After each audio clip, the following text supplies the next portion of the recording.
روزہ فرض کیوں کیا گیا؟ سویر سے لے کر شام تک سب کچھ ہونے کے باوصف بھوک اور پیاس میں وقت گزارنا اور میسر ہونے کے باوجود ایک گھونٹ بھی حلق سے نیچے نہ اترنے دینا، آخر اس میں کیا حکمت تھی؟ تو یہ بات اچھی طرح سے ہمیں سمجھ لینی چاہیے کہ یہ صرف کھانے پینے کو ترک کر دینا ہی نہیں ہے، بلکہ ان مقاصد جلیلہ کے حصول کے لیے روزہ رکھا جاتا ہے جو مومن کی زندگی کا مقصود ہے۔ اور اگر کوئی شخص کھانا پینا تو ترک کر دیتا ہے لیکن ان امور سے نہیں رکتا جن امور سے روکنا ان روزوں کا مقصود تھا، تو اس کا روزہ نہیں کہلاتا۔ میرے اور آپ کے آقا و مولا حضور نبی رحمت صلی اللہ علیہ وآلہ وسلم نے ارشاد فرمایا: من لم یدع قول الزور والعمل بہ فلیس للہ حاجۃ فی ان یدع طعامہ و شرابہ۔ جس نے جھوٹ اور اس پر عمل کرنا نہ چھوڑا، جھوٹے کام ترک نہیں کیے، اس کا بھوکا اور پیاسا رہنا اللہ کو منظور نہیں۔ اللہ کو کوئی ضرورت نہیں کہ وہ بھوک اور پیاس کاٹے۔ روزے میں تو ان امور سے بھی روک دیا گیا جو امور عام زندگی میں جائز تھے، جو مشروع تھے، مباح تھے، لیکن روزے میں ان جائز مباح امور سے بھی منع کر دیا گیا۔ طیب اور طاہر کھانے، خوبصورت مشروب، ان سے روک دیا گیا۔ آپ آب زمزم بھی نہیں پی سکتے جبکہ وہ متبرک پانی ہے۔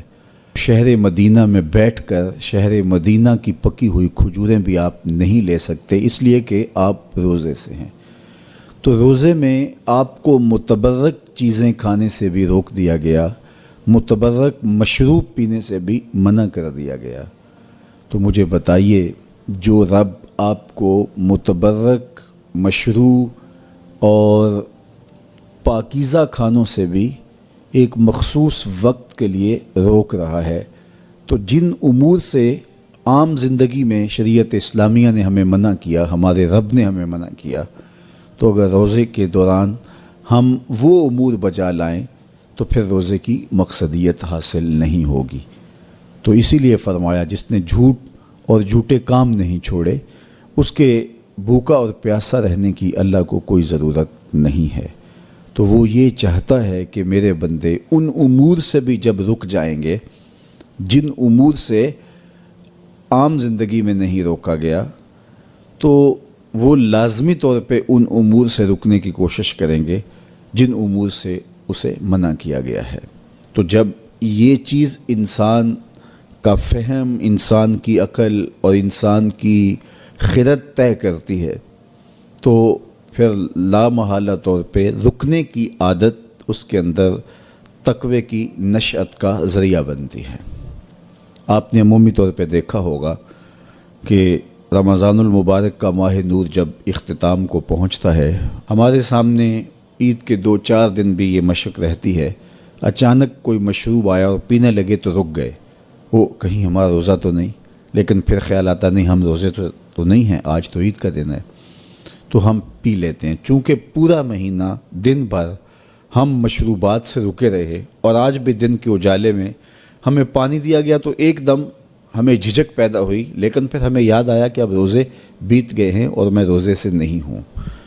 تو جو چیز جائز اور مشروع تھی، ایک وقت کے لیے اس چیز سے بھی ہم رکے تو ہماری طبیعت کے اندر یہ ملکہ پیدا ہو گیا کہ ہم اس سے رکنے کا مزاج پیدا کر لیتے ہیں۔